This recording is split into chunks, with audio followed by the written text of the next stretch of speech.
Ang pangit niya, no? Sa tingin mo, siya na yung pinakapangit na nakita mo.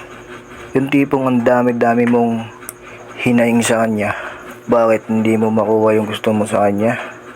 Kaya naging ganun yung tingin mo sa kanya. Ikaw, isip ng isip kung anong gagawin mong pananarantado sa kanya. Paano naman siya? Tingin mo meron siyang pakialam sa'yo? Yun lang alamin mo. Baka ikaw lang yung isip ng isip sa kanya. Baka siya wala siyang pake sa'yo. Lugi ka nun. Diba? Nag-aaksaya ka ng isip.